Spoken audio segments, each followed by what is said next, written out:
Graças e paz, queridos. O povo metodista é um povo que nunca desanima, né? Amém. Mesmo quase sendo campeão, hein, Delcio? A gente chegou muito perto, mas não teve jeito. Tem muita gente secando o meu time. Queridos, graças a Deus, né, depois de uma semana fora, né, essa hora, terça-feira, a gente ainda estava na estrada, né, Ademir e eu, nos dirigindo para Piracicaba. Na verdade, a gente ainda estava longe de Piracicaba, a gente estava chegando, quem sabe, da metade do caminho uma hora dessa. E na semana passada a gente deu uma encostadinha em Santa Cruz do Rio Pardo, né, quando chegou de noite, para dormirmos, para descansarmos e continuarmos viagem no dia seguinte, na quarta-feira de manhã, para podermos chegar até Piracicaba e participarmos lá do concílio, 40º concílio regional da 5ª região. O concílio foi uma bênção, foi o concílio mais aleluiado que eu já participei, né? Foi uma bênção, as plenárias foram ótimas, né? Particularmente na sexta-feira de manhã, eu tive uma participação no concílio, na apresentação de parte do nosso plano de ação regional. O plano de ação nós desenvolvemos numa viagem que eu fiz o mês passado, né, quando fui para São José do Rio Preto participar, junto com a liderança regional, da formulação do plano de ação do biênio 2012-2013. E como eu fiz parte lá da formulação desse plano de ação, eu fiquei como responsável de uma das 6 oficinas, né, para não levar o plano de ação inteiro para a plenária. Tinha 300 pessoas votantes, né, então a gente dividiu em 6 oficinas, fica muito mais fácil, né, cada oficina com mais ou menos 50 pessoas, ou com limite de 50 pessoas, e eu apresentei a parte que fala a respeito do engajamento do Ministério Pastoral e do Ministério Leigo em 11 ministérios. Né, foi uma parte que lá em Rio Preto eu auxiliei na oficina que nós fizemos lá, num grupo menor, e em Piracicaba, agora no Conselho Regional, trabalhamos com 50 pessoas, levamos 4 propostas novas para a plenária, as 4 propostas foram alteradas, foram aceitas, melhor dizendo, e vieram a compor o nosso plano de ação também. Nosso plano de ação para 2012 e 2013 está muito bacana, né? Logo, logo a gente vai ter ele aqui na igreja, e o plano de ação da igreja local ele vai ser sujeito também ao plano de ação nacional e regional, né? Não preciso nem dizer que o concílio foi bem cansativo. Na noite que eu mais dormi, eu dormi 3 horas e meia, né? Porque tinha muitas questões, especificamente de nomeações ainda para acertarmos, e isso dá um trabalho violento, porque mexe num canto, aí desmexe no outro, e assim vai. Mas graças a Deus nós concluímos o processo no domingo, por volta das 8 horas da manhã, né? O culto já deveria ter começado às 8 da manhã, mas 8 horas da manhã a gente ainda estava reunido, concluindo o processo de nomeações, e levamos para a plenária logo depois do culto. Não preciso nem dizer que eu fui continuado por mais 2 anos aqui em Dourados, né? Pelo menos mais 2 anos. Pedi para ficar, a liderança também pediu que eu ficasse, liderança local. Ofertas para outros lugares não deixaram de aparecer. Apareceu algumas ofertas para ir para outros lugares. Eu falei, não, deixa eu lá na minha Dourados que está tudo muito bem lá. Né? Vamos trabalhar um pouco mais ali com aquela igreja. E graças a Deus nós temos essa alegria, né, de sermos continuados por mais um período eclesiástico aqui em Dourados. Pelo menos 2012, 2013, ainda estaremos juntos nessa igreja em nome de Jesus. O propósito é ficar muito mais, né? Mas como a igreja decide de 2 em 2 anos, então eu prefiro dizer assim, pelo menos mais 2 anos estamos aqui, né? O propósito é ficar muito mais, pelo menos mais uns 10 anos aqui, para até vocês enjoarem de mim mesmo, aí eu vou embora. Mas tranquilo, graças a Deus, queridos. E, como eu disse, o concílio foi uma bênção. Ademir foi maravilhado e voltou mais maravilhado ainda, cheio de ideias, bem motivado, né? Eu sinto que nós vamos ter novidades na nossa igreja nesse próximo período, a partir do próximo ano. Não adianta a gente dar início em nada agora, que nós estamos terminando o ano, né? Mas nós vamos ter novidades, e muito boas, no sentido de parcerias. O Roberto, como coordenador do Ministério de Ação Social, Roberto, a gente está trazendo umas ideias excelentes, que nós vamos sentar e conversar ainda e planejar esse 2012, cheio de novidade, que vão verdadeiramente impactar a nossa igreja e, em nome de Jesus, a nossa cidade. Nós temos esse propósito mesmo, de sermos uma igreja relevante na cidade. A nossa casa, a nossa igreja está ajeitada, agora a gente precisa partir para fora. A gente precisa fazer e mostrar a nossa cara lá fora, na nossa cidade, em nome de Jesus. Eu quero convidar você a se colocar de pé. Quero convidar você a fechar os seus olhos. Se possível, se aproxime aí de uma pessoa que está próximo de você. Coloque a mão sobre o ombro dele, 2 em 2. Comece a abençoar a vida desse irmão. Comece a abençoar a vida dessa irmã. Comece a declarar bênção sobre a vida dele. Se você tivesse a liberdade, de repente, de fazer isso em voz audível para esse irmão receber, você pode fazer isso em nome de Jesus. Comece a declarar que Jesus é o Senhor da vida deste servo, desta serva. A palavra diz que o nosso Senhor, Ele nos faz andar em caminhos de triunfo. E se Jesus é o Senhor deste irmão, desta irmã, isso significa que ele vai andar em caminhos de triunfo, meu querido, minha querida. Isso significa que ele vai andar em caminho de bênçãos, em caminho de realizações, em nome de Jesus. Glórias a Deus. Senhor, nós louvamos o Teu santo nome. Nós louvamos a Ti, meu Deus, pela Tua graça, pela Tua presença. Aleluias.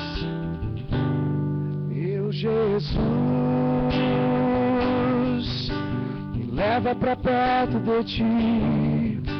Me leva onde eu posso ouvir a Tua voz, pois quando eu escutar, de todo o coração obedecerei.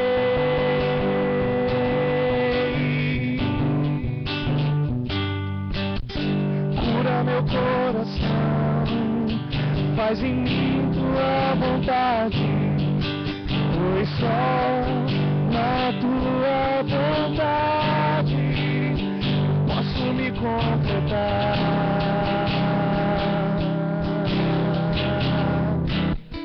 Posso me completar.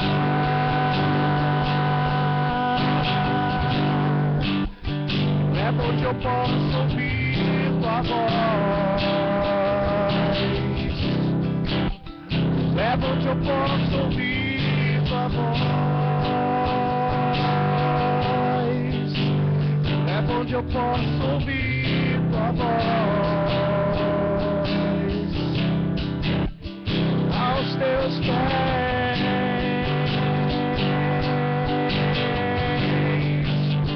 Leva onde eu posso ouvir Tua voz. Leva onde eu posso ouvir Tua voz. Leva onde eu posso ouvir Tua voz, aos Teus pés. Aleluia, Deus. Eis-me aqui outra vez diante de Ti. Abre meu coração, meu clamor escutas e fazes cair as barreiras em mim. És fiel, Senhor, e dizes palavras de amor, de esperança sem fim.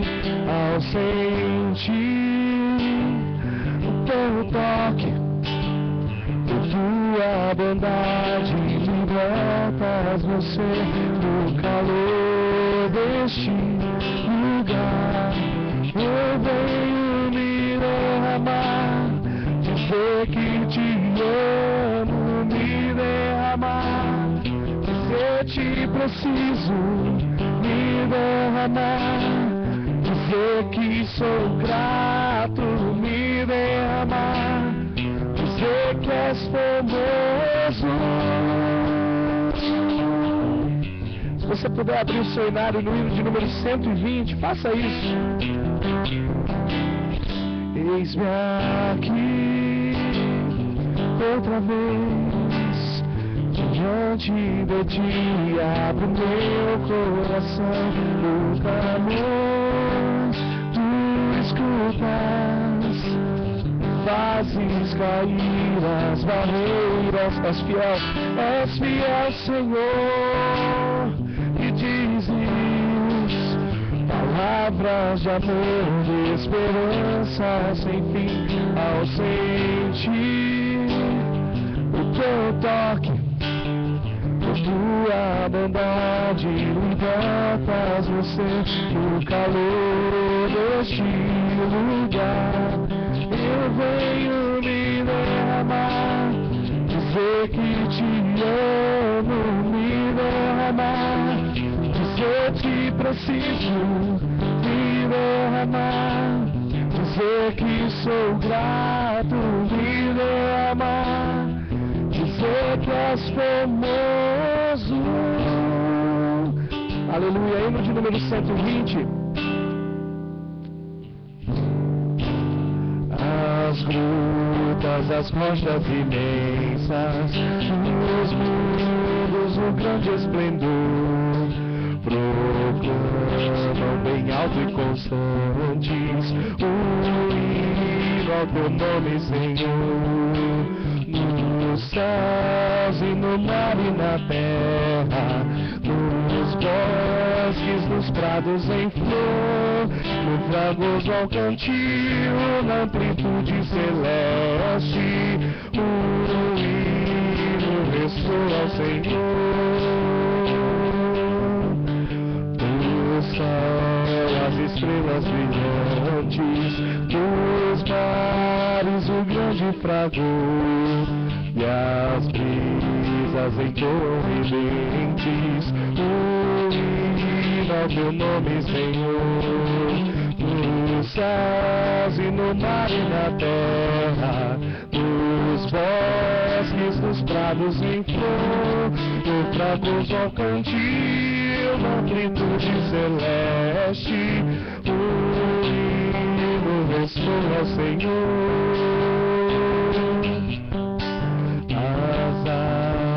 Alegres na mata, por entre as ramagens em flor, exultam em coro cantando o hino ao teu nome, Senhor. Nos céus e no mar e na terra, nos bosques, nos prados em flor, no fragoso ao cantil, na amplitude celeste, o hino ressoa ao Senhor. E tu, pecador que vagueias, que fazes ao teu Criador, não achas momento em que cantes o hino de glória ao Senhor. Nos céus e no mar e na terra, nos bosques, nos prados em flor, no fragoso ao cantil, na amplitude celeste, o hino ressoa ao Senhor. Amém. Glórias a Deus. Amém. Senhor, nós louvamos o teu santo nome pela tua presença neste lugar, ó Deus, pela tua presença sobre as nossas vidas. E Deus, nesta hora nós queremos declarar que dependemos de ti, dependemos do teu ensino, Senhor, da tua ministração. Pai, vem ministrar aos nossos corações conforme as nossas necessidades, ó Deus.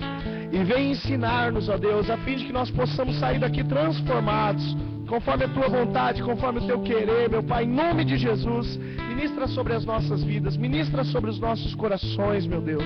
Ser Senhor sobre a minha vida, sobre a vida do meu irmão, sobre a vida da minha irmã. Dá-nos, ó Deus, um discernimento novo, a fim de que nós possamos, Pai, verdadeiramente, ao sairmos daqui, sairmos revestidos, ó Deus, com a tua graça, com o teu poder e com a plenitude do entendimento de que o Senhor tem falado conosco neste lugar, meu Pai. Em nome de Jesus que nós oramos, meu Deus. Amém, meu Senhor. Amém, meu Deus. Pode se assentar, meu querido, minha querida.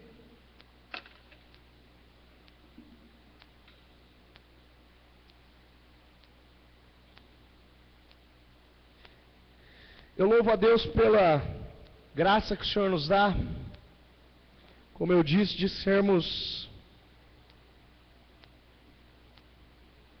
continuados, né? Eu digo sermos continuados na igreja de Dourados, porque o meu ministério ele não é feito sozinho. Eu louvo a Deus pela vida da minha esposa, louvo a Deus pela vida do meu pequeno, né? Que são partes assim tão constantes e tão ativas no meu ministério.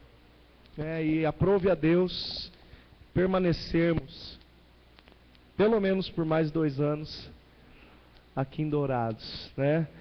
Eu tenho orado muito, tenho buscado muito o estabelecimento da vontade de Deus na minha vida, no meu ministério.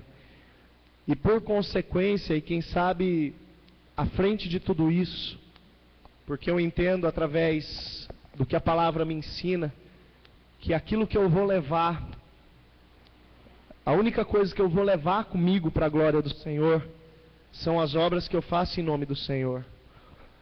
Então, se Deus confiou a mim um ministério, eu entendo que aquilo que eu vou levar para a presença do Senhor no último dia, diz respeito à forma que eu executo o meu ministério.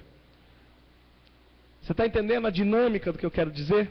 Se a palavra ensina para mim e para você que nós vamos levar, e nós só vamos levar, aquilo que é resultado das nossas obras no estabelecimento do reino de Deus nessa terra, eu entendo que tudo aquilo que é feito aqui em Dourados, ou é feito dentro do campo chamado Distrito de Campo Grande, que o Senhor também me confiou, tudo aquilo que é obra feito, obra para o reino de Deus que é feito dentro desses âmbitos, é aquilo que eu vou levar para prestar contas para Deus. É o que a palavra diz. Então, queridos, isso eu quero dizer, eu quero colocar isso no sentido de reafirmar, né? É óbvio que no domingo eu vou fazer isso com um pouco mais de ênfase, mas no sentido de reafirmar o meu compromisso em buscar a vontade de Deus a se realizar a partir e sobre a igreja que o Senhor me tem confiado e que confiou por mais um período eclesiástico, no mínimo. E terça-feira eu creio que seja o dia mais propício para falarmos a respeito de vontade de Deus. Porque quando nós nos reunimos em oração, se nós somos submissos e sujeitos ao modelo de oração que o próprio Senhor Jesus nos ensina, e não somente o modelo de oração teórico, mas o testemunho que Jesus dá. Jesus ele ensina no começo do seu ministério uma oração cuja qual uma das frases é: seja feita a tua vontade, assim na terra como nos céus. Está lá em Mateus capítulo 5, Mateus capítulo 6, aliás, o primeiro sermão de Jesus, quando estava na frente do povo. Falar as coisas na frente do povo é muito fácil, estabelecer teorias na frente do povo é muito fácil. E isso era o começo do ministério de Jesus. Aquilo era fácil, pregar e falar a respeito de algumas teorias. Isso Jesus tinha testemunhas, tinha gente na frente dele. No entanto, em um determinado momento, Jesus estava sozinho, no meio do Getsêmani. E Jesus ora conforme ele havia ensinado na teoria. Jesus sabia que naquela noite ele havia sido traído, porque em João capítulo 13, no comecinho do capítulo 13, após lavar os pés dos 12 discípulos, dos 12 apóstolos, Jesus olha para Judas e fala: vai fazer o que você tem que fazer. E Jesus sabia muito bem que aquele era o que iria traí-lo. Porque um pouquinho mais para frente, em João 17, Jesus declara o seguinte: nenhum dos que me deste, falando para Deus em oração, nenhum dos que me deste se perdeu, a não ser o filho da perdição, para que se cumprisse a profecia. Então ele sabia muito bem naquela hora que Judas sai, e que Jesus fala para ele: sai, vai fazer o que você tem que fazer. Jesus sabia muito bem que o que você tem a fazer era ser traído, era trair a Jesus. E Jesus mais tarde vai para o Getsêmani, cai de joelhos, soa sangue e diz: Senhor, a minha vontade o Senhor conhece. Se possível, passe de mim esse cálice. Se possível, arranque de mim esse sofrimento. No entanto, seja feita a tua vontade e não a minha. Querido, Jesus vai muito além da teoria no que diz respeito à vontade de Deus. Jesus vai muito além do discurso na frente do povo. Jesus vai muito além do sermão do monte, que é feito na frente do povo no começo de seu ministério, naquilo que diz respeito à vontade de Deus. Queridos, hoje à tarde o Senhor trouxe uma música à minha memória. E eu procurei uma harpa cristã lá em casa, querendo trazer essa música para cantar para você. Eu duvido que o Pedrão não conheça a letra, a Lauze não conheça a letra. Quem sabe o pastor Rubens, o Delcio, né? Eu imagino que estes irmãos, no mínimo estes, conheçam. Eu só lembro o comecinho e o refrão. E o refrão eu tenho certeza que 99% dos presentes conhecem. O refrão diz assim: quando tudo perante o Senhor estiver, já ouviu? E todo teu ser Ele controlar. Saiu até uma segunda voz.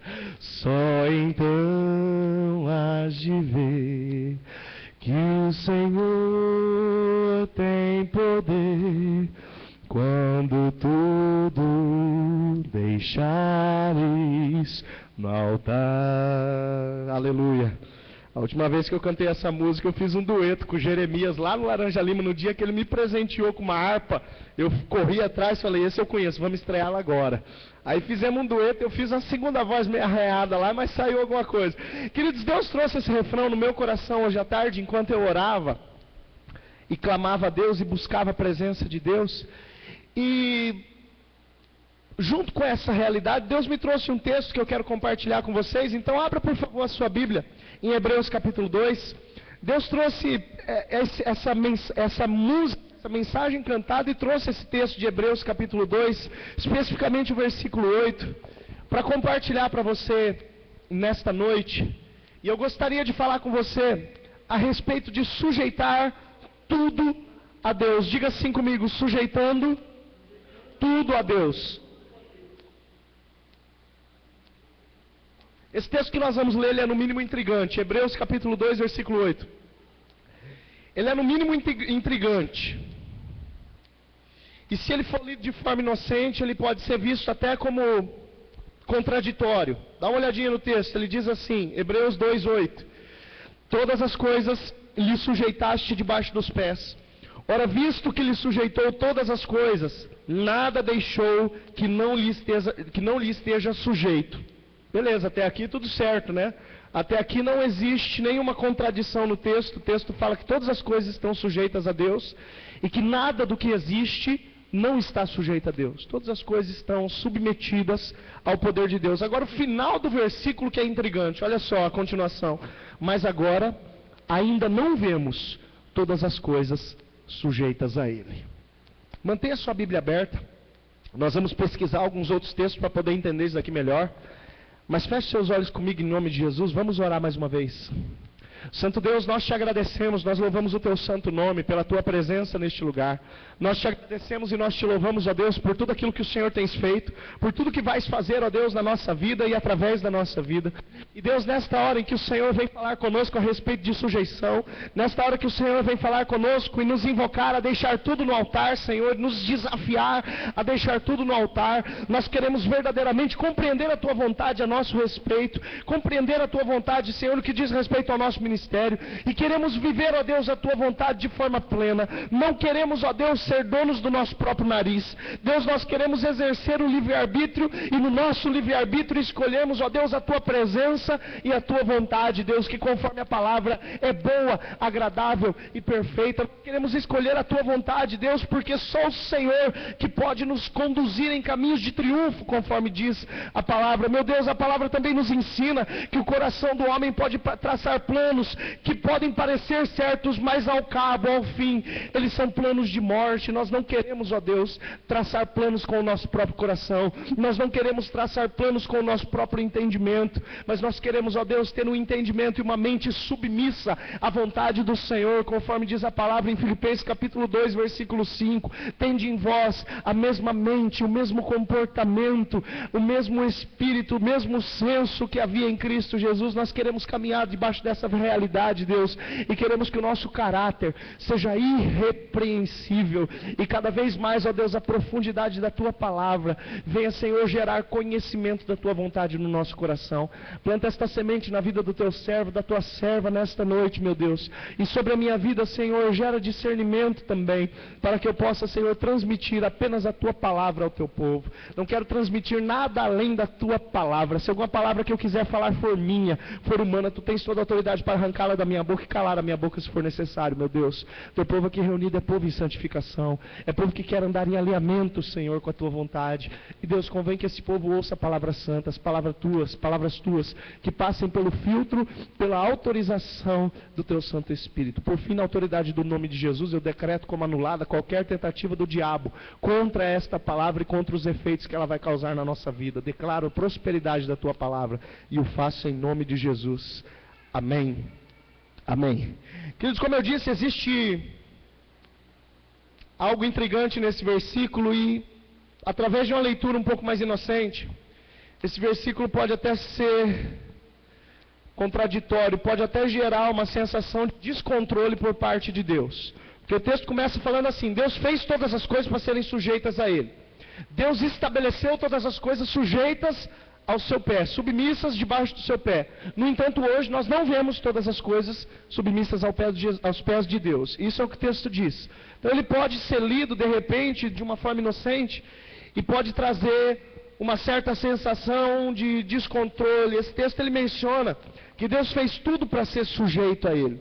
Ele fez tudo para ser submisso, mas existe algo no meio do processo que arrancou alguma coisa de debaixo da vontade de Deus. Existe algo no meio desse processo de criação para sujeição que tirou algumas coisas de debaixo da vontade de Deus, debaixo do princípio de submissão a Deus, de modo que o fim do versículo declara, né? Agora ainda não vemos todas as coisas sujeitas a Ele. Queridos, nós precisamos ir um pouco além da inocência no entendimento desse texto.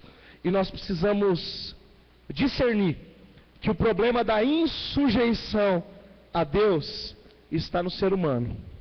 Se existe algo que não está sujeito a Deus em toda a criação, este algo se chama ser humano. Ou seja, o texto está falando muitas vezes da minha insubmissão a Deus, da minha desobediência a Deus, da tua insubmissão, da tua desobediência, quando nós atravessamos a vontade de Deus. Queridos, eu quero lembrar você que o apóstolo João, quando ele escreve a sua primeira carta, ele diz que a transgressão da lei é pecado. Repete isso comigo: a transgressão da lei é pecado. Sabe o que a palavra transgressão quer dizer? Quer dizer atravessar. Quando você transgride, quando você vai além ou fica aquém, quando você não cumpre aquilo, arrisca.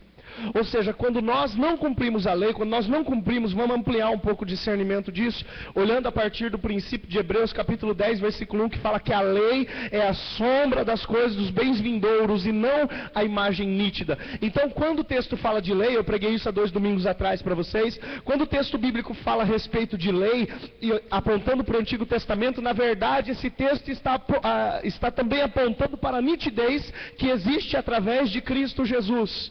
Então a lei do Antigo Testamento, que Jesus em Mateus capítulo 5 diz: eu não vim revogar, mas eu vim fazer cumprir, é valorizada por Jesus. A lei do Antigo Testamento, ela é a expressa vontade de Deus àquele povo. E se em João a palavra diz que a transgressão da lei é pecado, nós temos o discernimento então que atravessar a vontade de Deus, ficar aquém da vontade de Deus ou ir além da vontade de Deus é pecado. Está comigo no raciocínio, amém? Discerniu isso? Então essa é a realidade quando João explica que a transgressão da lei é pecado. Se nós temos esse discernimento, a gente leva muito a sério a vontade de Deus para não pecarmos contra Deus, para não nos levantarmos contra o Senhor e não insurgirmos em pecado contra o nosso Deus. Queridos, quando o texto bíblico fala então a respeito de algo que não está sujeito a Deus, na verdade, esse texto bíblico está falando de mim e de você. Hoje nós não vimos tudo. Deus criou, o texto bíblico ele resume aí alguns milhares de anos de história. Deus criou todas as coisas para lhe serem sujeitas. É o começo do versículo. Imagino que esse versículo ele está falando, nesse trechinho, ele está falando a respeito de todos os dias que a terra, todos os dias de existência da terra, até a véspera do dia em que Eva e Adão comeram o fruto da árvore do conhecimento. Até então o plano de Deus estava perfeitinho. Todas as coisas estavam sujeitas a Deus. A máquina estava funcionando da forma que Deus havia estabelecido. A vontade de Deus não havia sido atravessada. Deus havia dado uma lei para o homem. Deus havia dado missões e havia dado uma lei para o homem. A missão era a seguinte: você vai me ajudar a administrar a terra, você vai ser meu auxiliar nesse processo. Essa era a vontade de Deus para o homem. Essa era a missão que Deus havia dado para o homem. E Deus falou: só que em todo esse processo, naquela árvore, você não chega e o fruto dela você não come. No dia que o homem atravessa a vontade de Deus, todas as coisas começam a desmoronar, e o finalzinho do versículo vai dizer respeito ao que está acontecendo hoje, ou a partir daquele dia. Nós não vemos todas as coisas sujeitas a Deus. Existe algo que está fora do centro da vontade de Deus. O problema de insujeição a Deus está no ser humano. E isso, queridos, desencadeia um processo de consequências. A nossa insubmissão nos tira do centro da vontade de Deus.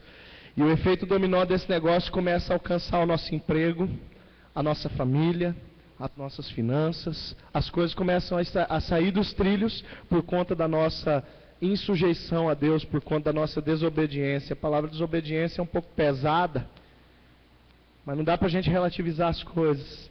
É como o irmão está naquele pecado tremendo e chega alguém para ele e fala: ei, meu irmão, está tudo bem? O irmão fala: estou com um problema aí. Está com um problema óbvio, está em pecado. Relativizar e botar a palavra um pouquinho mais bonita. Estou passando uma prova aí, estou passando uma provação. Provação é uma coisa, pecado é outra. A palavra fala que no mundo nós passaríamos pelas aflições e pelas provações. Estou carregando uma cruz. A cruz também não tem nada a ver com isso.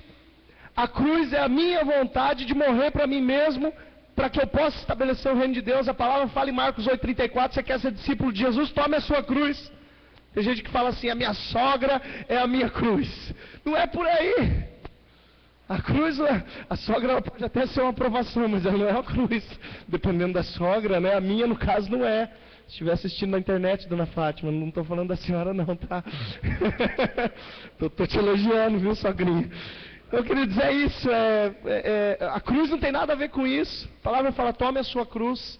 Deus tem me falado muito a respeito do tome a sua cruz. Eu preguei a respeito desse tome a sua cruz lá em Coxinha esses dias. Porque o tome a sua cruz, na verdade, nada mais é do que nós morrermos para as nossas próprias vontades voluntariamente. Quando alguém era condenado à morte no Império Romano, o caso de Jesus foi esse, ele era não somente condenado, ele era não somente açoitado, mas ele era também obrigado a carregar o instrumento da sua morte, que era a cruz. Então Jesus não carregou porque ele quis, e Jesus não foi exclusivo no processo de carregar a cruz. Jesus foi mais um dos que carregaram a cruz, porque ele era obrigado a carregar a sua cruz. Né? Então quando a palavra fala: tome a sua cruz, a palavra está dizendo para você o seguinte: lá atrás isso era obrigatório, hoje é voluntário. Se você quiser morrer para as suas próprias vontades, você vai pegar a sua cruz. Se você quiser pedir arrego, você joga a cruz fora. Só que hoje a morte para o seu ego, a morte para a sua vontade, a morte para o seu querer é voluntária. Isso se chama livre-arbítrio. Quando nós optamos no nosso livre-arbítrio em viver a vontade de Deus, nós entendemos que nós precisamos tomar a nossa cruz, e isso significa morrer para as nossas vontades. Não é à toa que a primeira característica de Marcos 8,34 é: negue-se a si mesmo. Ou seja, negue-se, negue as suas vontades, negue o seu querer. Depois vem o tome a sua cruz. Ou seja, dê um sinal visível de que você se negou a si mesmo.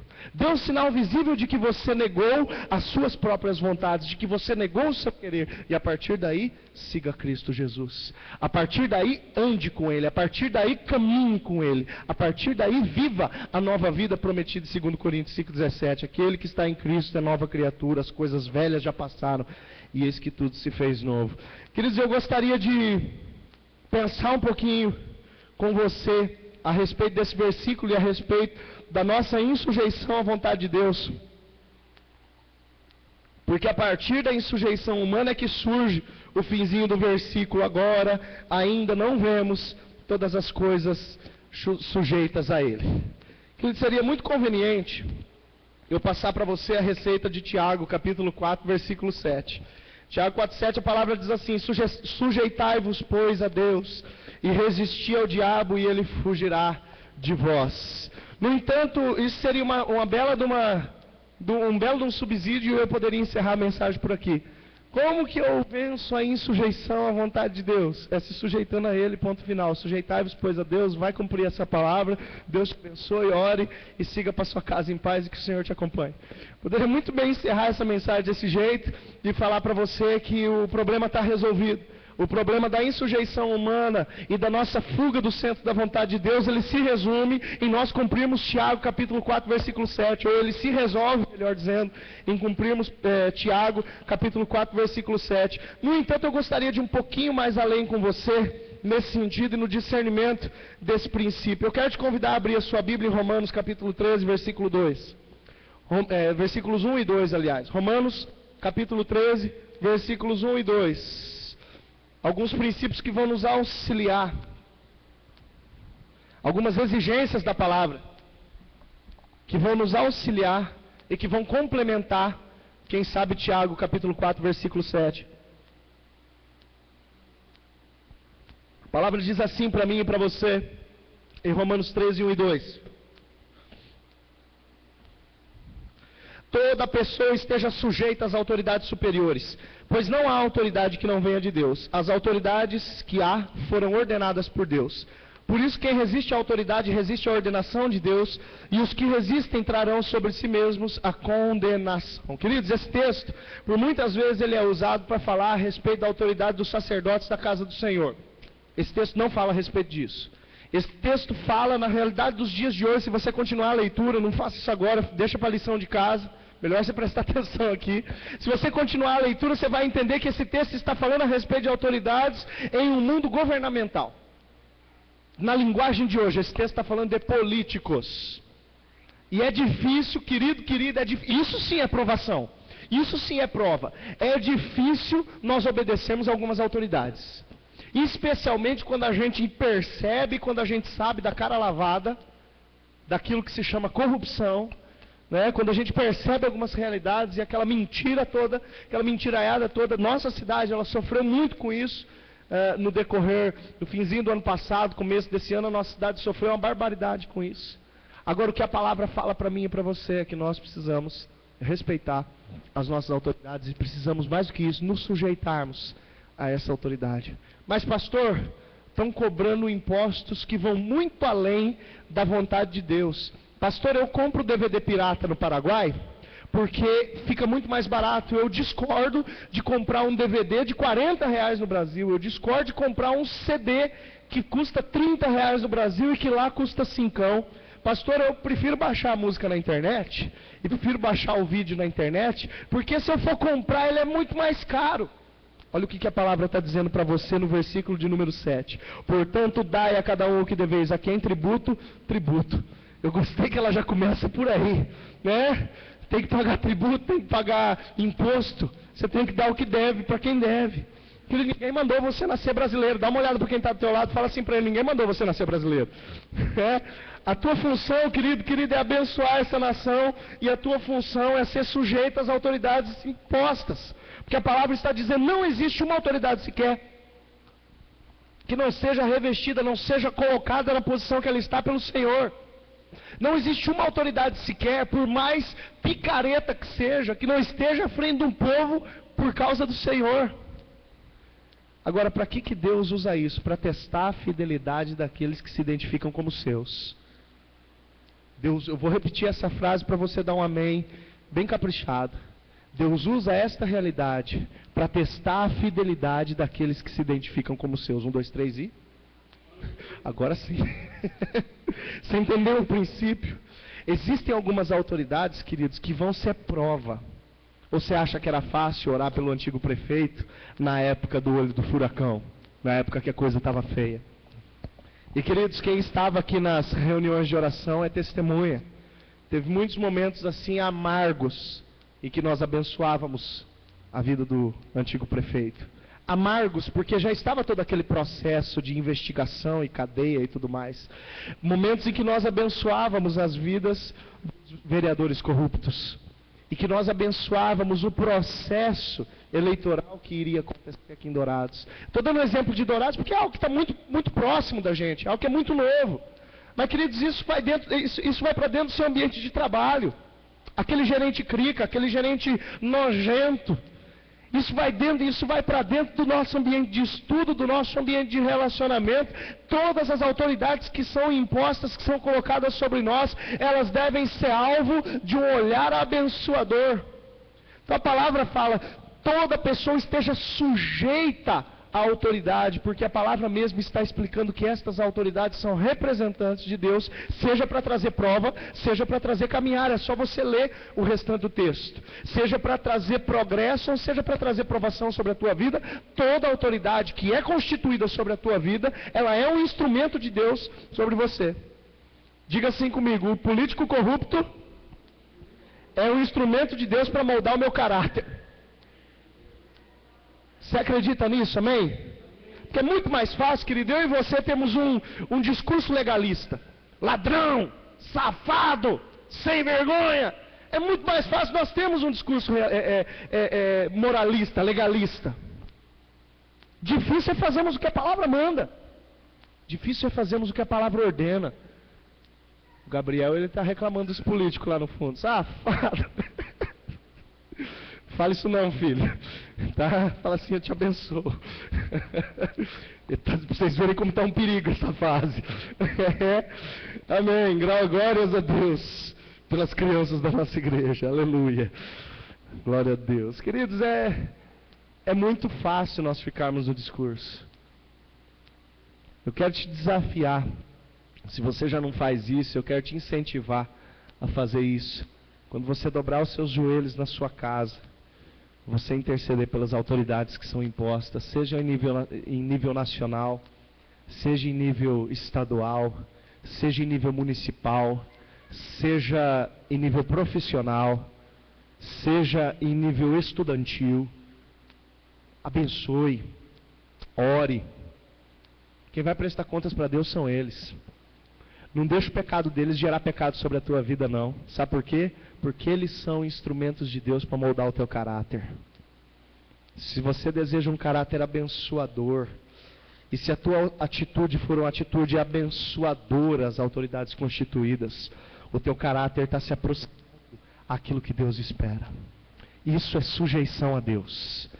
Tiago 4,7 fala, sujeitai-vos a Deus. O primeiro passo que eu quero destacar para você é esse. Abençoe as autoridades que são constituídas sobre a tua vida.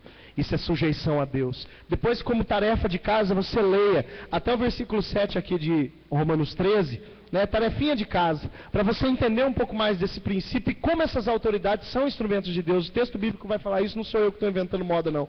Em segundo lugar, ainda em Romanos, no capítulo de número 8, os versículos de número 26 e 27, eles vão trazer o segundo princípio que eu quero deixar para você. Diz assim a palavra, Romanos 8, 26.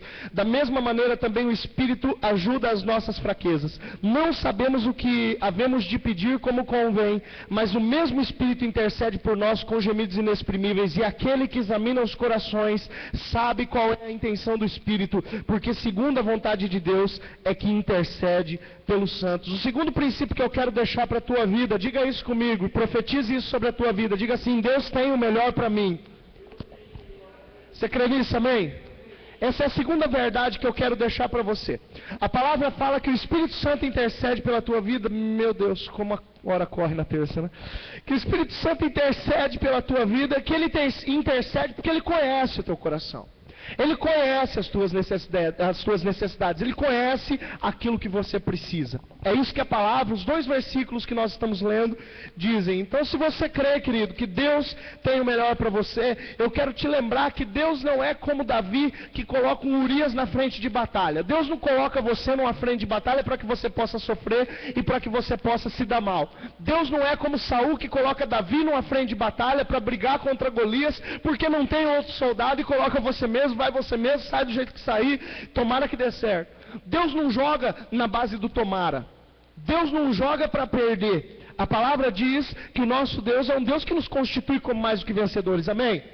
A palavra diz em Josué capítulo 23 e versículo 10 que o nosso Deus peleja por nós. E isso é uma promessa. O cumprimento dessa promessa em Êxodo capítulo 14, versículo 14, ele começa a se efetivar quando a palavra diz: eu estou lutando por vocês, fiquem tranquilos.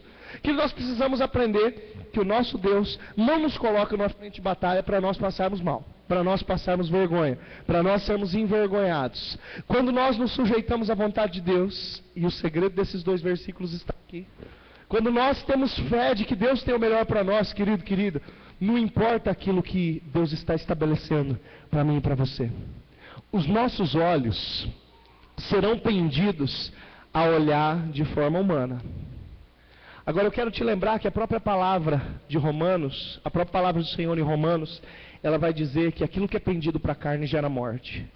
Ou dependendo da tradução, na minha diz assim: o pendor da morte, o pendor da carne gera morte.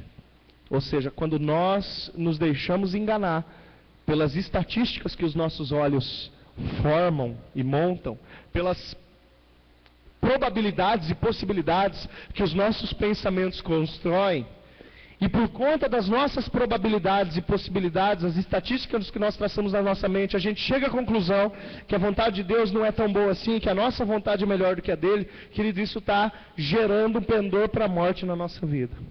O segundo princípio que eu quero deixar para você, em cima destes 2 versículos, de que o Espírito intercede por nós, porque Ele conhece o nosso coração. Para pensar, o Espírito Santo diz para Deus o seguinte: olha, o bom para Marilda é isso, o bom para Lauzemar é isso, o bom para o Diego é isso, porque Ele conhece, Ele sonda. A palavra fala que o Senhor nos sonda e nos conhece. Ele nos conhece, querido, deixa eu dizer, muito mais do que eu mesmo. Ele me conhece muito mais do que eu mesmo. Ele sabe muito mais das minhas necessidades, porque muitas vezes os meus olhos vão ficar tapados e cegados para outras coisas a não ser para a minha vontade. E aí existe um desafio de fé. E a palavra, eu vou lembrar você, toda terça-feira eu me sinto obrigado de falar disso.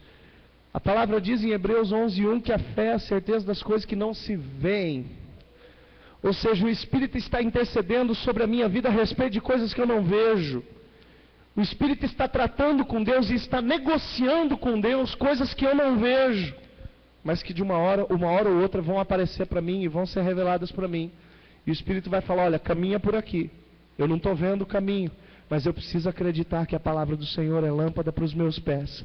E que passo a passo eu vou tendo um caminho iluminado. Eu vou tendo um caminho ficando claro, se tornando claro para que eu possa caminhar. Amém?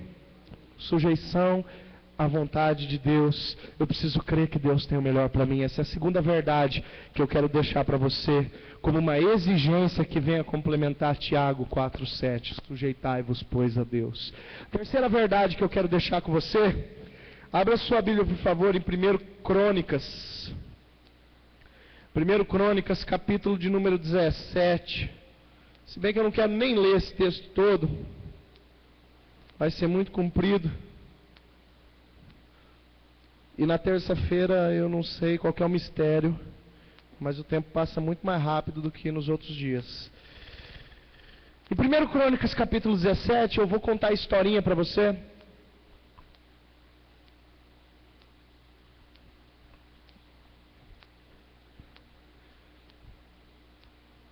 Davi trazia de volta a Arca da Aliança para Jerusalém. E quando ele entra com a Arca da Aliança, grande festa se estabelece em Jerusalém, porque a arca era o símbolo da presença de Deus, era o símbolo de que Deus mais uma vez estava no meio do seu povo. Acontece que de noite Davi, creio, debruça-se na janela do seu quarto, e os primeiros versículos do capítulo 17 vão dizer isso. Davi olha para a Arca da Aliança debaixo de uma tendinha, e ele sente o coração dele um pouco pesado, porque a casa de Davi era uma casa bem construída, feita de cedros, ou seja, era uma mansão. E em contrapartida, a arca estava, ao ponto de vista de Davi, mal acomodada. E Davi, ele chama o profeta Natan e ele diz assim: eu estou sentindo meu coração pesado porque estou muito bem acomodado.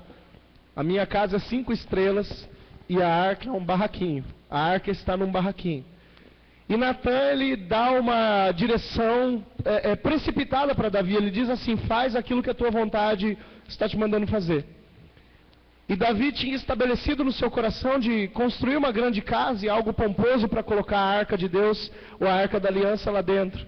Acontece que no meio da madrugada o Senhor fala com o profeta Natan, e Natan volta, é levado a voltar até Davi e dizer para ele o seguinte: olha, aquilo que eu falei da carne, apaga aquilo que eu havia falado, apaga aquilo que eu havia dito, e a ordem que o Senhor dá é que você não vai construir casa nenhuma para Deus.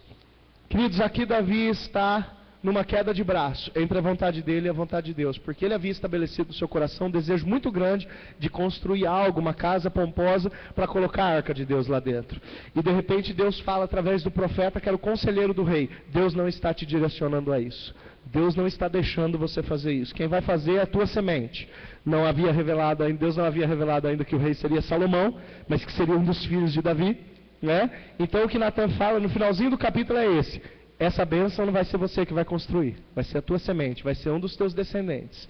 Queridos, essa terceira verdade que eu quero dizer para você: alinhamento ao propósito de Deus quanto à minha parcela no estabelecimento do reino. Repete isso comigo: alinhamento à vontade de Deus quanto à minha parcela no estabelecimento do reino. Queridos, todos nós temos uma parte no estabelecimento do reino de Deus. A palavra diz em Efésios capítulo 4, versículos 10, 11, 12, que a uns Deus estabeleceu como apóstolos, a outros como profetas, a outros como evangelistas, a outros como pastores e a outros como mestres, para a edificação dos santos, para que haja o estabelecimento do reino de Deus.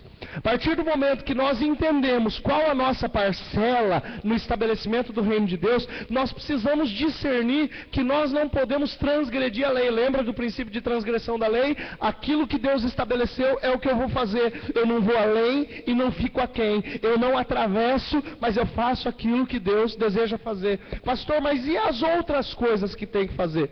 Diga assim comigo: para algumas coisas eu sou executor, para outras coisas eu sou incentivador e intercessor. Pronto, solucionado o problema. É que muitas vezes nós queremos ver as coisas acontecendo, e aquilo que nós não fazemos, nós começamos a pensar assim: mas se eu não fizer, ninguém faz. Se eu não fizer, não tem quem faça. Mas querido, peraí, será que a ótica, será que o fundamento é esse mesmo? Será que Deus trabalha dessa forma? Se eu não fizer, não tem quem faça. Eu vou contar um testemunho aqui pela 39ª vez. Quando chegar na 40ª eu paro. Na 43ª vez, a palavra fala que Paulo foi aceitado 5 vezes com açoites de 40 menos 1. Eu já estou chegando na primeira vez de 40 menos 1 com o mesmo testemunho. Quando eu chegar lá na 5ª, aí eu conto a 40ª. Numa determinada ocasião, o Senhor me levantou como intercessor para um pastor, que foi o pastor que me enviou para o ministério. Como eu sempre brinco com ele, foi o culpado de eu ser pastor hoje. Eu tenho 2 grandes culpados na minha vida: o pastor Samuel, que hoje está na igreja de Botucatu, que é o culpado de eu ser crente, né? E o pastor Samuel, eu trato ele de beijo na bochecha. A turma via lá no concílio regional semana passada e ficava morrendo de inveja, porque eu acho que todo mundo queria ganhar um beijo meu na bochecha, e eu só dava beijo na bochecha do pastor Samuel, né? Que é um grande homem de Deus, e eu trato ele com um ósculo santo, conforme diz o apóstolo Paulo, né? E ele é o grande culpado de eu ser crente, mas o grande culpado de eu ser pastor é o pastor Jesué. Numa determinada ocasião, Deus me levantou como intercessor para o pastor Jesué.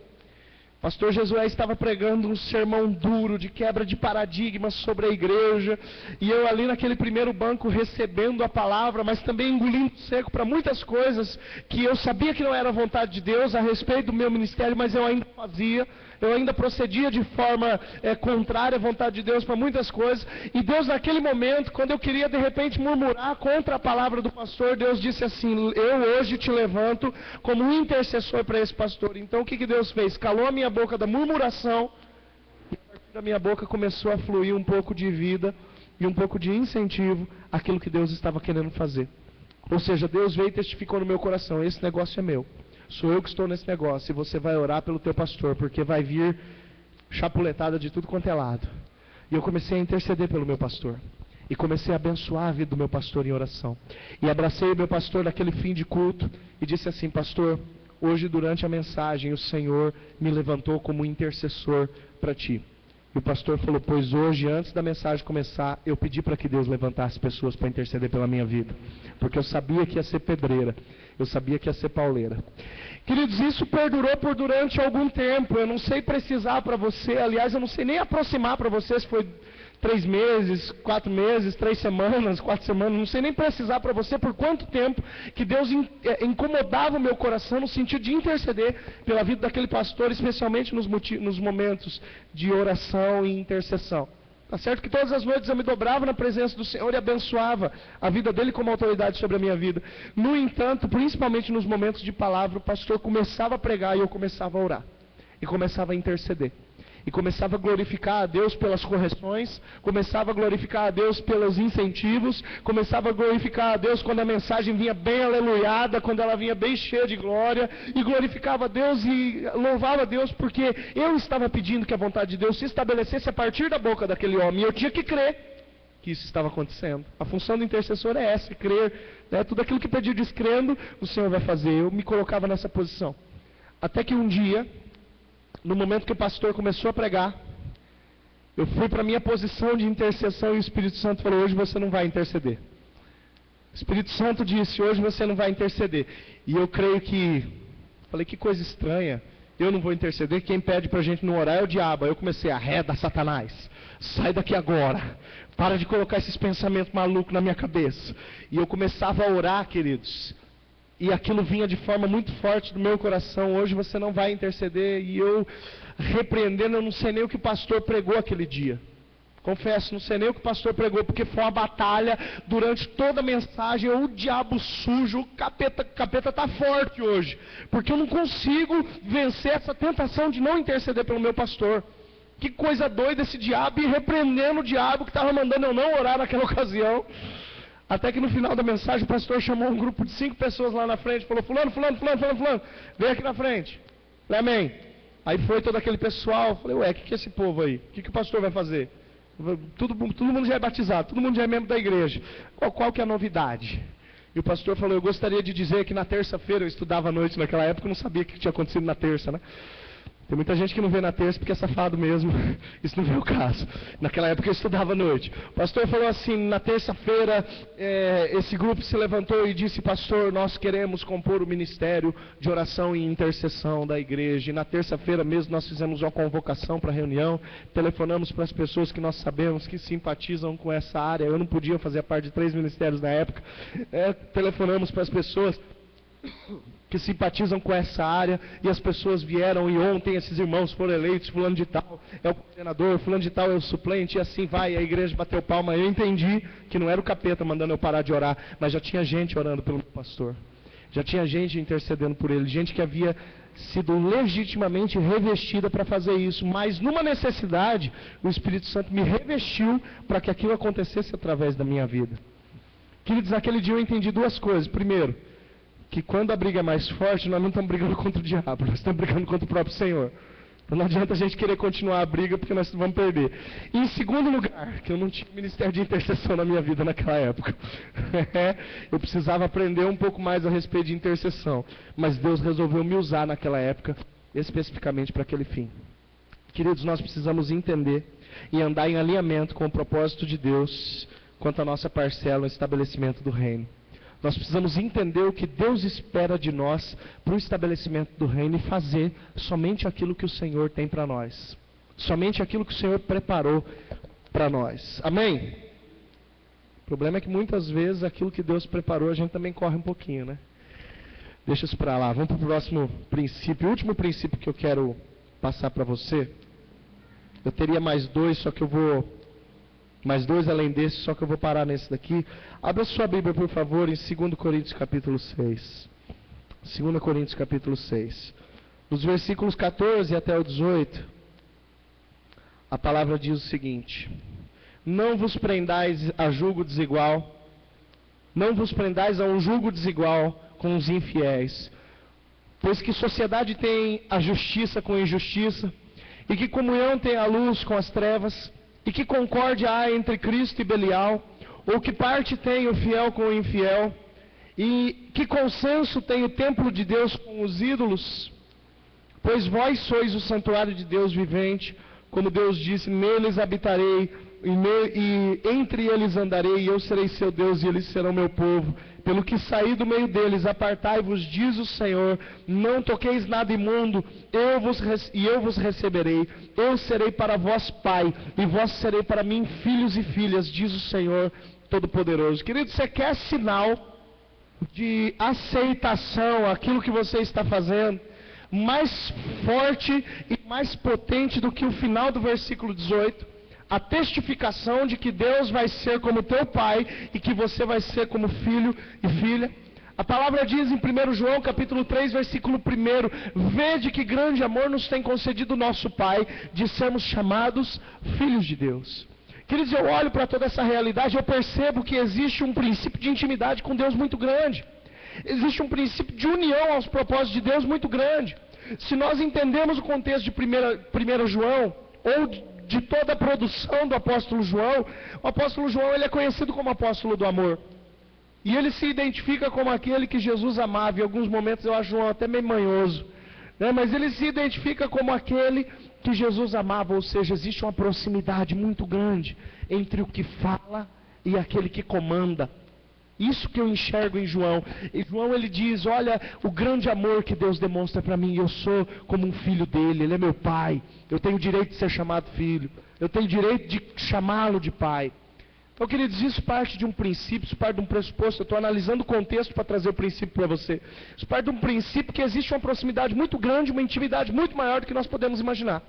Agora a palavra está dizendo para mim e para você, e ela está nos ordenando a tomar cuidado com as nossas associações. Diga assim comigo, eu preciso tomar cuidado com as minhas associações. Ou seja, trocando em miúdos, você precisa tomar cuidado com quem você anda.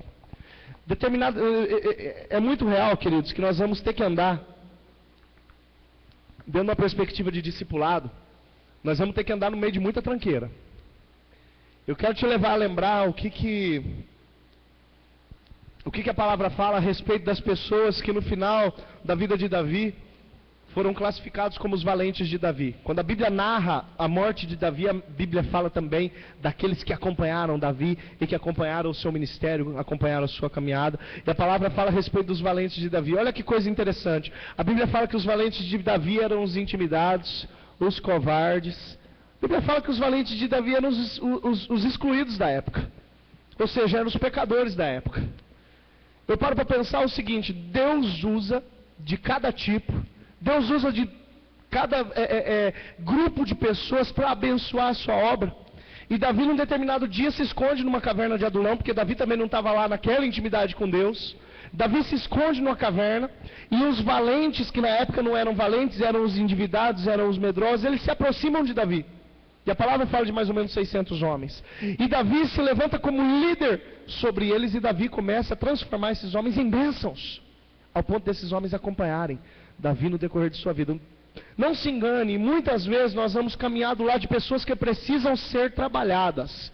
Nós vamos caminhar do lado de pessoas que estão num nível de trabalho muito tranquilo, mas nós também vamos caminhar do lado de pessoas que, trocando em miúdos na palavra de hoje, são tranqueiras, são de difícil tato, são difíceis de serem trabalhadas, pessoas que precisam ter o seu caráter destruído e reconstruído, que precisam voltar aos fundamentos, e precisam fundamentar, precisam plantar os seus fundamentos na palavra de Deus.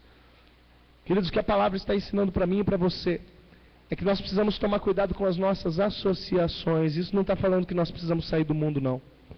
A palavra nos ensina, nos tem ensinado isso. Existe um ditado de Spurgeon que diz o seguinte, um ditado não, uma frase de Spurgeon que diz o seguinte: a conversão tira o crente do mundo, mas a santificação tira o mundo do crente.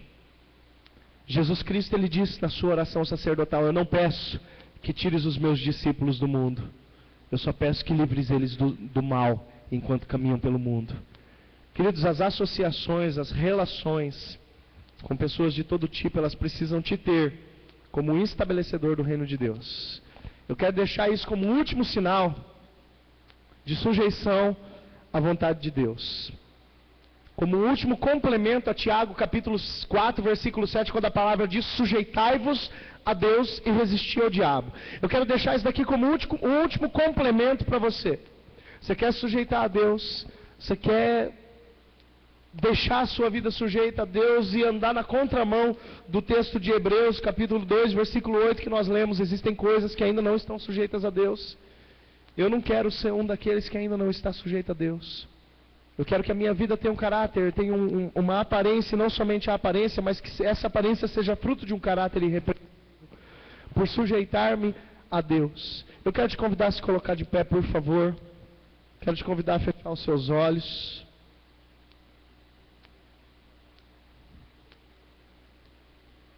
Não se esqueça do desafio que eu lancei para você. Tenha uma atitude abençoadora às autoridades constituídas. Tenha fé de que Deus tem o melhor para você. Ande em alinhamento quanto ao propósito de Deus no que diz respeito à tua parcela do estabelecimento do reino. E tome cuidado com as associações. Toda associação ela tem um propósito. Todas as coisas cooperam para o bem daqueles que amam a Deus. Mas aquilo que você faz precisa ser em alinhamento com a palavra de Deus. Se no meio que você está tem pessoas que precisam ter o caráter transformado, saiba que você é um instrumento de Deus para fazer isso. Para cuidar do caráter dos outros, você precisa cuidar do teu também, não se esqueça disso. Feche seus olhos. Quero interceder pela tua vida. Se existe alguma dessas áreas que porventura você sinta uma carência, um déficit na tua vida, começa a colocá-la para Deus. Começa a dizer: Deus, o negócio é o seguinte, eu preciso cuidar mais das minhas associações, eu preciso que o Senhor me ajude, me incomode, me lembre, me ensine a ser influência, a ser influenciador, a ser como Paulo que dizia: seja meu imitador, porque eu sou imitador de Cristo Jesus. De repente, se você tem dificuldade para abençoar as autoridades que são constituídas, comece a exercitar isso, comece a pedir para Deus derramar amor no teu coração para você fazer isso. Se você tem uma fé que na verdade não é tão fé de que Deus tem o melhor para você, você não acredita muito, não tem muita dimensão de qual seja o melhor de Deus, comece a colocar isso para Deus. Se você ainda não entendeu a tua parcela no estabelecimento do reino de Deus, ou se você sabe que você está andando em transgressão a tua parcela no estabelecimento do reino de Deus, começa a falar isso para Deus: Deus, eu não quero mais transgredir, porque eu aprendi nessa noite que transgressão é pecado, eu quero andar em conformidade com a tua vontade. Fale com Deus nessa hora em nome de Jesus. Espírito Santo, eu louvo o teu santo nome, porque o Senhor nos derrama a tua palavra, o Senhor nos derrama discernimento, o Senhor nos derrama entendimento. Meu Pai, nesta noite nós queremos verdadeiramente colocar os nossos corações à tua disposição. Nós queremos, ó Deus, nos disponibilizar para a tua obra, mas nós queremos, ó Deus, sair, Senhor, desta estatística narrada em Hebreus capítulo 2, versículo 8, de que nem todas as coisas estão sujeitas ao Senhor. Queremos declarar que somos sujeitos a Ti. Queremos declarar, ó Deus, que a nossa vida está nas Tuas mãos, que os nossos dias, ó Deus, estão nas Tuas mãos, e queremos viver, ó Deus, a Tua vontade, boa, agradável e perfeita. Senhor, que ela se estabeleça em nós e a partir de nós, que ela, Senhor, venha ganhar campo no nosso coração, que os teus planos, ó Deus, venham a substituir os nossos planos, venham a substituir os nossos propósitos, que o nosso caminhar, ó Deus, seja o testemunhar do teu amor e da tua graça, seja o testemunhar, ó Deus, de sujeição e submissão à tua vontade. Pai, que em nome de Jesus, pelo teu Santo Espírito, nós possamos caminhar, ó Deus, como mais do que vencedores. Mas Deus, isso é bem real, nós precisamos saber que a nossa fé vai nos levar a caminhos que nós ainda não vimos, porque a fé é a certeza daquilo que nós ainda não vimos. Leva-nos, ó Deus, a ter a coragem de Abraão, que com 75 anos de idade, saiu da sua terra, saiu da sua parentela, sem um mapa na mão, sem um endereço sequer, e simplesmente caminhou porque o Senhor havia mandado ele caminhar. Leva-nos a ter a coragem, Senhor, que teve Moisés, que com todas as limitações dos 80 anos de idade, se levantou como libertador de Israel, para passar mais 40 anos da sua vida no deserto, mas como líder do povo, e como guia de um povo que murmurava, que reclamava. Meu Deus, Leva-nos a ter esta coragem.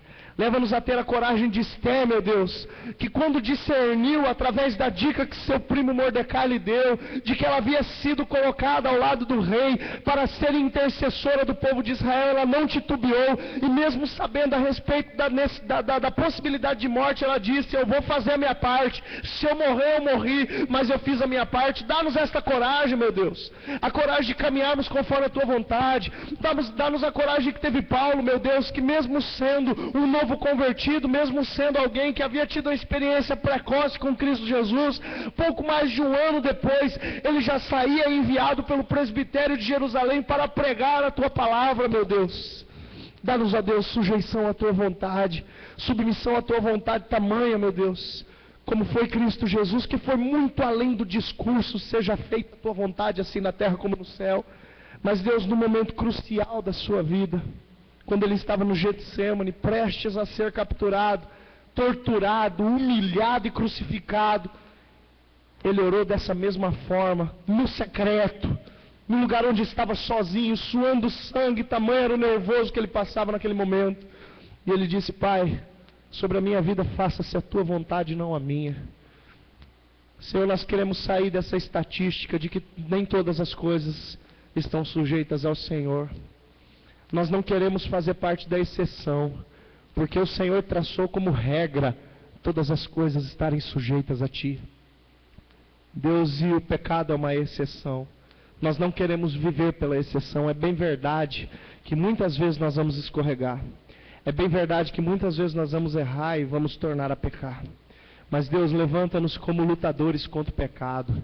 Levanta-nos, ó Deus, como batalhadores da transgressão, contra a transgressão, meu Pai, a fim de que nós possamos cada vez mais andar próximos do Senhor e sermos, ó Deus, instrumentos valiosos para a proclamação e estabelecimento do Teu reino nessa terra. Reveste-nos, ó Deus, agora como intercessores. Dá, Senhor, a graça ao Teu filho, à Tua filha, e derrama, Senhor, a Tua palavra, a Tua autoridade, a fim de que os motivos de oração que os Teus filhos e filhas irão receber em suas mãos agora, possam, Senhor, se converter em milagres, em curas, em batismos com o Teu amor, com o Teu Espírito, em libertação. Meu Deus, que estes motivos de oração que chegam neste altar como dúvida, que chegam neste altar, ó Deus, como pedido, possam se converter, ó Deus, em resposta, possam se converter em vitória. Deus, que o Senhor possa levantar a cabeça do abatido, que o Senhor possa levantar o enfermo, que o Senhor possa expulsar, ó Deus, de uma vez por todas, toda potestade, todo principado, todo demônio que tem oprimido ou possuído vidas, meu Deus. Pai, que o Senhor possa abençoar estas pessoas que estão, Senhor, citadas nesses motivos de oração. Mas sobretudo, Deus, reveste esse lugar agora, reveste a vida do Teu servo e da Tua serva, que se levantarão agora como intercessores e na torre de vigia estabelecerão a Tua vontade. Vem e revela, Senhor, a Tua vontade, o Teu querer nesta noite, em nome de Jesus que eu oro. Amém, meu Deus. Amém. Imediatamente, queridos, já vamos nos dividir em alguns pequenos grupos. Eu vou levar até vocês os motivos de oração, para que você possa interceder por eles em nome de Jesus.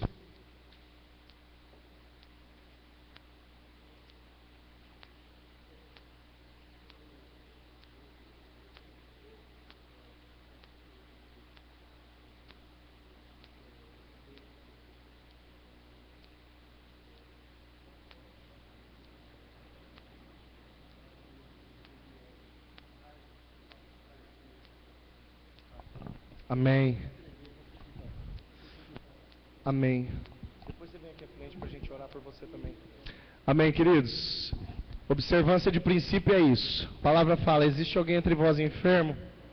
Chame os presbíteros da igreja e eles orarão com você, te ungirão com óleo. A oração salvará o doente.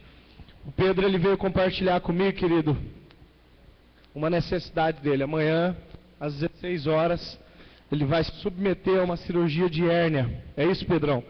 Então vamos interceder também pelo Pedro. Terminando esse momento de oração, o Pedro vai vir aqui à frente, nós vamos interceder por ele, vamos ungí-lo com óleo, em observância da palavra de Deus. A partir do momento que a gente observa o que a palavra manda, o problema passa a ser de Deus, o rolo passa a ser de Deus. O nosso papel é observarmos, amém? E eu quero deixar essa abertura também para você. Se de repente existir alguma necessidade e você desejar uma oração específica, terminando esse momento de oração, já pode vir se dirigindo para o altar aqui. Eu vou orar por você em nome de Jesus.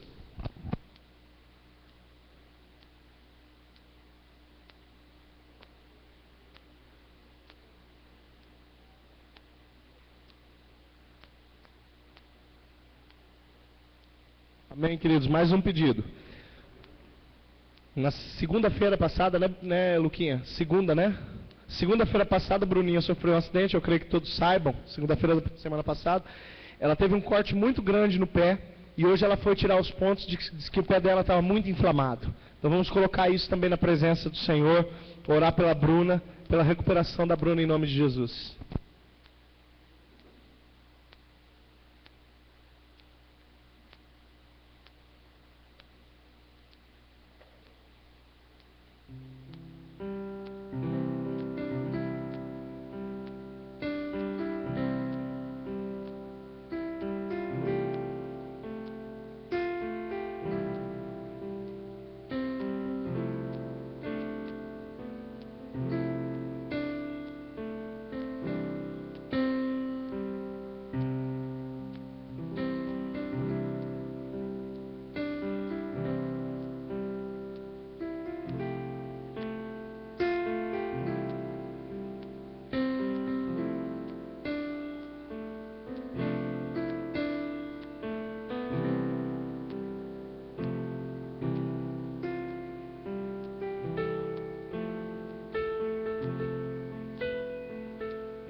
Quero convidar o pastor Rubens para vir aqui à frente também.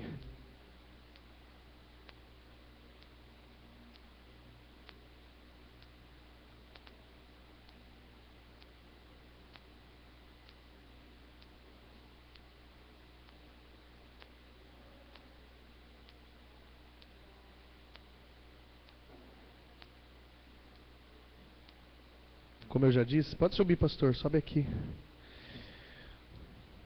Amém.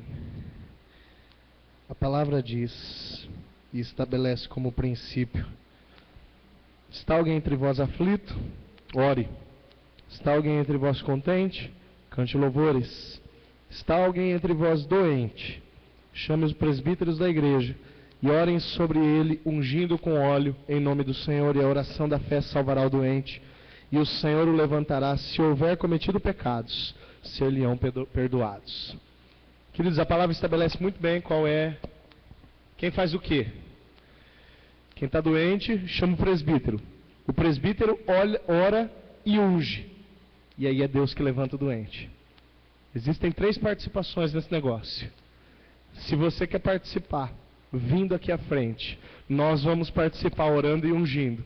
E Deus vai participar fazendo a parte dele. Amém?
Graças a Deus. Queridos, alguém gostaria de compartilhar algum testemunho?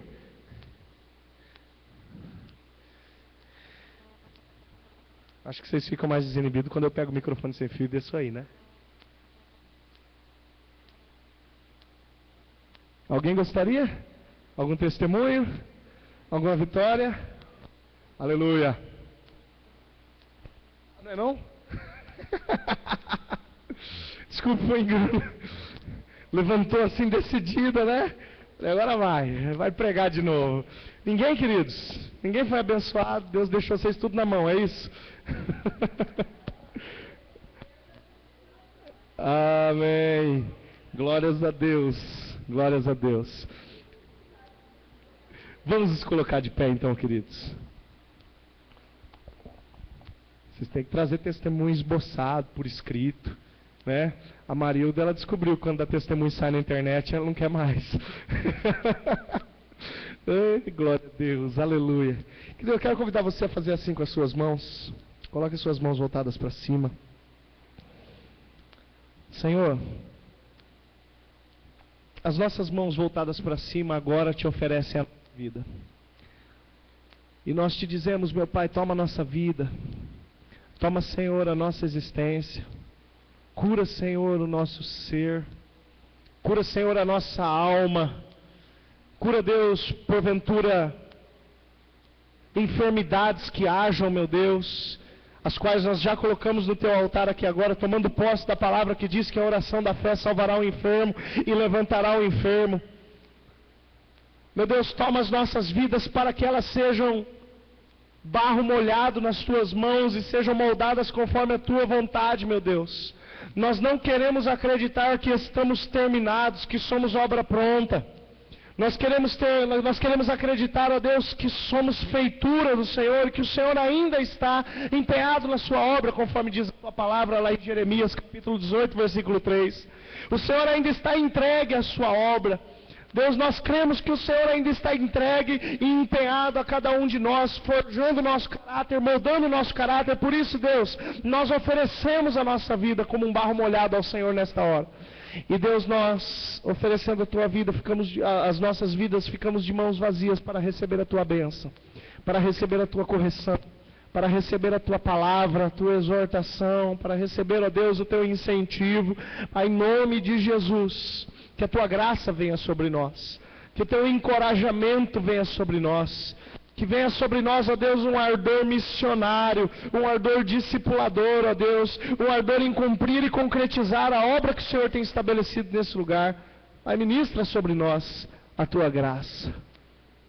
O Senhor te abençoe e te guarde, o Senhor faça resplandecer o rosto sobre ti e tenha misericórdia de ti. O Senhor sobre ti levante o rosto e te dê a paz. Amém.